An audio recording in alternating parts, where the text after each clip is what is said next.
RockStar now. Getting high, never wanna calm down. Bitches drunk, they just tryna fuck around. So bust it down, bitch. Bust it down, bitch. You said it's love. What's good, everybody? I'm Brandon. What Culture Wrestling? Ups and downs. NXT TakeOver Portland. I'm excited. We gotta see what happened. I'm ready to see what happened. Shout out to y'all. Y'all finally wasn't hitting me up and telling me all the results. I appreciate that. Because usually on all the big WWE events, I always have at least 5 to 10 people that'll hit me up and be like, so-and-so won, Brandon. So-and-so won. I'm like, oh, thank you for telling me, but don't you want me to react to it? Like, you feel me? So anyway, y'all didn't tell me anybody that won, so I'm ready to react. I'm ready to see what happened. This is a 15-minute video. Let me not make it too long. Let's hop on into it. Right, before we get started on today's episode, What up, bro? ups and downs, I'm going to explain my hand in just 1 second. You got a black eye? Do I stand here a few times a week and take my finger a pound, give the good bits up and the bad bits are down? I also go out there and wrestle for myself in actual wrestling rings. People gonna say Brandon part of Illuminati. Y'all don't know what them hand gestures mean. You gotta look at the real meaning. The real meaning of these hand gestures. I'm a worker. Sometimes things happen, you know, everyone says it's fake, but it's not fake. That's why I'll reveal it now. I don't know how well it's going to show up, but yes, I'll turn this way. I have a massive lump on my forehead. I look like a damn Ferengi from Star Trek. But there's nothing I can do about it. Bro, you look like a fucking warrior. Look like you got in the fight and you got battle scars. We ain't worried about it. Simon has. That was true before I got this lump on my head. Just got to accept it for what it is. Exactly. You got battle scars. We're not worried, Simon. You still my nigga. I don't care about anything else. This may be one of the best band pay-per-views I have seen in some time. Oh. Let's up those downs. Shout out NXT. He said one of the best pay-per-views he's seen in a long time.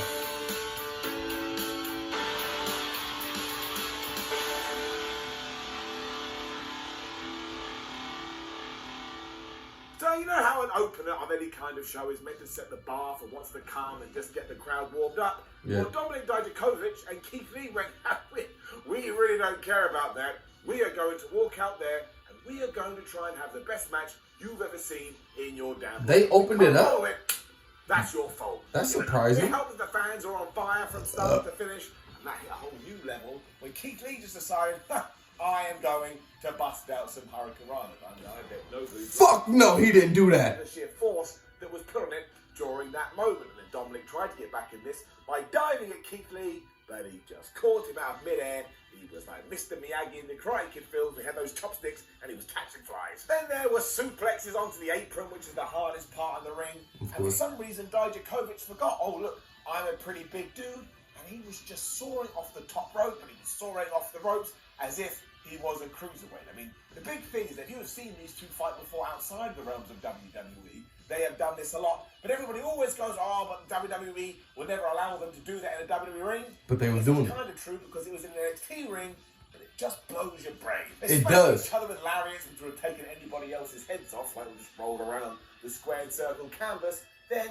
they went to the top rope, and Dijakovic hit the North American champion with an avalanche DDT. And at that point, I was like, you know what? Let's just cancel NXT TakeOver Portland. How the hell is anybody going to do better than this? Of course, they also did a Spanish fly from up there, because why wouldn't two massive dudes want to do that? If it wasn't right. Dominic's back and forth, walking around like an old man, who knows what story we would have been telling today. But instead, Keith Lee was able to hit the Big Bang Catastrophe. He is still your champion. My word. All right, Keith Lee, Uncle Jerry, a.k.a. Big Homie. Afterwards, as a sign of respect, and also, because I think they looked at each other and went, oh, we didn't die. Thank goodness for that. And you should go and watch this match right now. I want to see it. I'll do everything I'm about to talk about. And while I know that now, at the time I didn't. So when Dakota Kai and Tegan Knox came out for bout 2, I was like, what on earth are they going to do to be able to top that? I know it's a bit different. Yeah. There's a personal story here, and it was a grudge match. And they've been feuding for a while.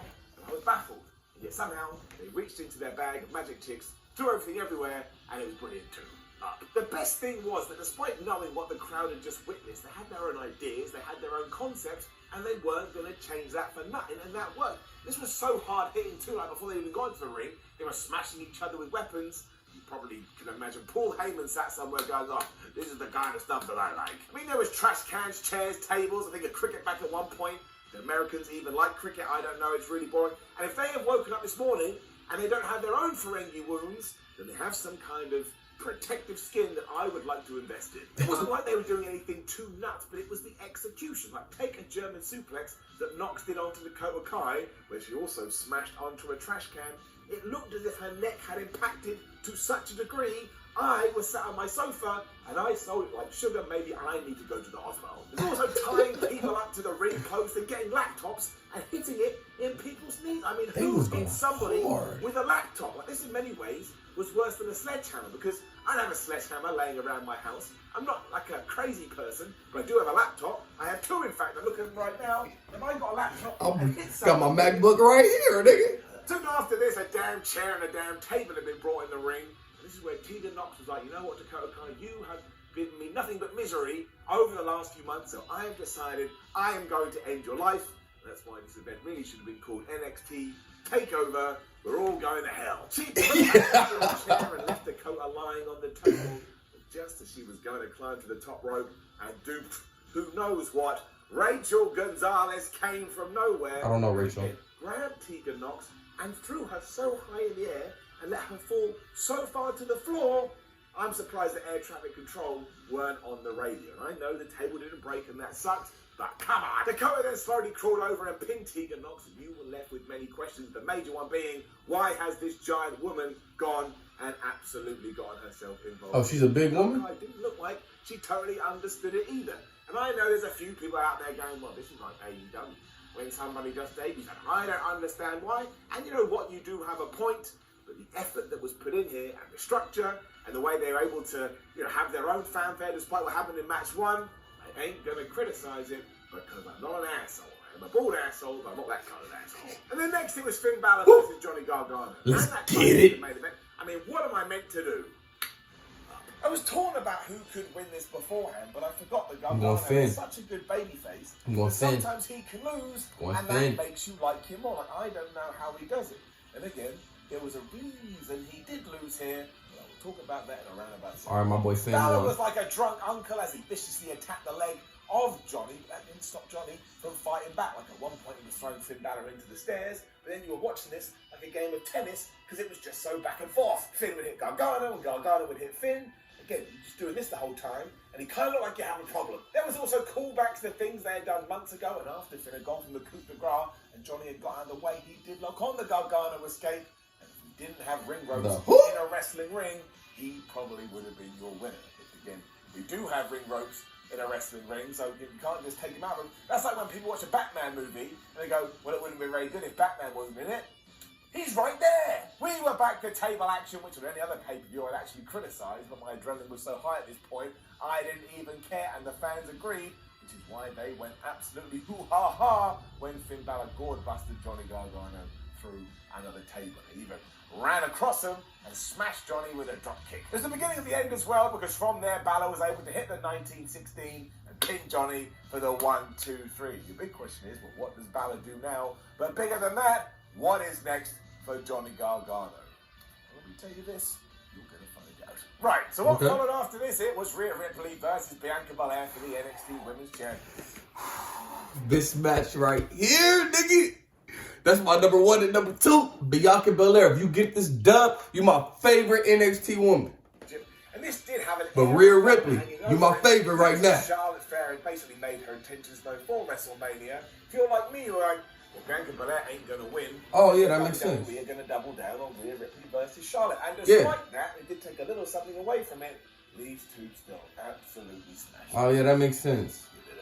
Rhea Ripley got to fight Charlotte, so she's not going to lose to Bianca. Put Bianca Belair to look stronger than the damn moon, because she was beating Rhea Ripley up from minute 1, and she was still beating Rhea Ripley up when the finish came. And that was important, because now, even though she did lose, you look at her and go, I don't think she's done. Her moment is coming. She was smashing out moonsaults and brainbusters, and while we never had that sort of one really close near fall where you're like, oh, I can't believe it, it got me, it still achieved the job. Traded slaps like they were trying to remove each other's heads. They must have been inspired by Keith Lee earlier. And of course, to get the better of that exchange, Bianca used her hair. She does that a lot. And Rhea Ripley was able to get out of the way of the KOD. You has to imagine if she was able to hit said move, we may have been telling a different story. There was another narrative to tell, though, and it all started when these two were warring on the top rope, because why the hell wouldn't you war on the top rope? But Rhea was able to get control, and she hit Bianca Belair with a riptide from that high perch. That was enough to put her down for a 3 count. We were straight into WrestleMania mode 2 because Charlotte Flair appeared from nowhere. Charlotte and attacked her? absolutely whooped Rhea Ripley's ass. She even held that title off and accepted the challenge. So that is official for WrestleMania 36. Alright, Charlotte. She also beat up Bianca, which leads you to go, are they going to do a triple threat match? Now, I hope they don't. She's I going to think be it's on much more out of booking a singles match, and if Charlotte Flair or Rhea Ripley wins that, you Then then go Bianca- back to Bianca Belair. I like the fact they don't know. I like the fact the road to WrestleMania has begun. Then Matt Riddle and Pete Dunne won the tag team championships. Come on up. And the highlight to all of this, and maybe We love the him. entire show, is that Pete Dunne and Matt Riddle in this combination pairing little doodah they have brings so much more entertainment than you usually see on NXT. And I don't mean entertainment, oh, I'm enjoying this, I like the matches. I mean sports entertainment, and that's a terrible thing to say, but I do like a little bit of sports entertainment in my sports entertainment. Because I enjoy the serious nature of the matches and how the crutch of all idea is... But some comedy relief is always fun. ...in a wrestling ring. But I want dumb stuff too. I want dumb stuff like these two coming out on a golf cart. I want dumb stuff like them wearing those weird Bobby Fish poem things that Matt Riddle's been saying over and over again. And I like, even though they hate each other, they also like each other. It's like some crappy buddy comedy I didn't know I wanted to see. And this was the match too. It was the Undisputed Era taking on these two guys. So what else did you expect? And at one point, Matt Riddle got a hot tag, and Matt Riddle takes a really good hot tag, even though his strikes kind of range from, oh my gosh, that looked like it hurt, to weak as a kitten, but it doesn't matter. And by the time the Broserweights were applying joint ankle locks, once again, the fans just couldn't shout enough. They couldn't make more noise if they tried. What am I doing? Like an Italian chef who just cooked a pizza. There were some teasers that maybe Dunne and Riddle weren't going to be able to get on the same page. They almost kept crashing into each other. And yes, I know that sounds a bit like Handman and Kenny, but who cares? It's good over there. It can be good here too. But they finally did. They hit their tag team finisher, and now we have brand new champions. And we're all the way from the Dusty Classic to here. I couldn't be happier about it. And as for the main event, well, let's just keep it simple. Adam Cole. Just an up. It's a golden up. There is little point in me telling you every little thing that happened here because Adam Cole, champ. Well, you already saw it, so let's just see who won. You really need to see it for yourself because it was thrilling, it had drama, it was hard hitting, there were twists, there were turns, you never knew what was going to be next. These guys put it all on the line. Genuinely incredible. The rest of the Undisputed Era kept getting involved, but that just worked even better because there was this underlying feeling here that maybe this was Tommaso Ciampa's time. So he was going to reclaim Goldie, and he was able to do that by fighting off the entire Undisputed Era. Well, that would just make it all the more sweet. That doubly seemed on the cards when Johnny Gargano ran to the ring to help out his old friend and balance the odds. Then NXT took its hand like Kano from Mortal Kombat and it pushed it right into its chest. It removed your heart. Watched it beating, and it was pleased. Because after pretending he was there to help Tommaso make the right decisions, He turned on him? Johnny Gargano took the NXT title and he smashed it right into Ciampa's face. And that was just crazy all around because Tommaso, like the madman that he is, had been falling on his neck for this entire match. And don't forget, it's a surgically repaired neck. So at this stage, I was like, I cannot handle Tommaso Ciampa's neck having any more problems put on it. The announcers treated this like Gargano had finally lost it because he wasn't able to beat Balor earlier. And obviously, in all the fallout, Adam Cole slowly made his way to Ciampa and covered him for the 1, 2, 3. What a difference an hour or so can make, however long it was, because the boos and the sheer anger rained down on Johnny Gargano like he had taken a microphone and said, by the way, 10,000 people, how many people are in attendance, I have actually been banging all your mothers. We're now free to find a challenger elsewhere, and we are back to Johnny Gargano versus Tommaso Ciampa, although here, Ciampa is our beloved babyface, and Gargano is our hated heel. I remember that doing ages ago, but how on earth was NXT able to do this? And you may think, oh, I don't see it doing that. I don't care. I want to see the end of this feud, and unfortunately injuries got in the way, and now it's like a brand new feud. What a fantastic pay-per-view. I don't even care. It's giving all the ups. It's not getting any downs. We rarely do that, but today I'm just feeling it because of my Ferengi face. So you'll be unsurprised to hear that when we have the overall arrow, it is getting an up. Of course. Shout out to my boy Simon Miller. Once again, a great review Yeah. He gave it 6 ups, 0 downs, 6 matches. They all was fire. So, Ciampa didn't win, but that's because he had the undisputed era. He had to fight off the whole time. Then Johnny Gargano came out, and everybody thought he was going to help him, and then he turned on him too. That's crazy. So he took his L, of course, because he had everything going against him. You feel me? Rhea Ripley beat Bianca Belair, but like Simon said, it makes sense because she has to fight Charlotte. That actually makes all the sense in the world. I hope Bianca Belair, you get your time, though, because you a fucking beast. She buffer than me. I bet you she's stronger than me. How much you want to bet? How much you want to bet? I bet you she's stronger than me. Anyway, let me know your thought down in the comments. Don't forget, like, comment, subscribe. See you next time.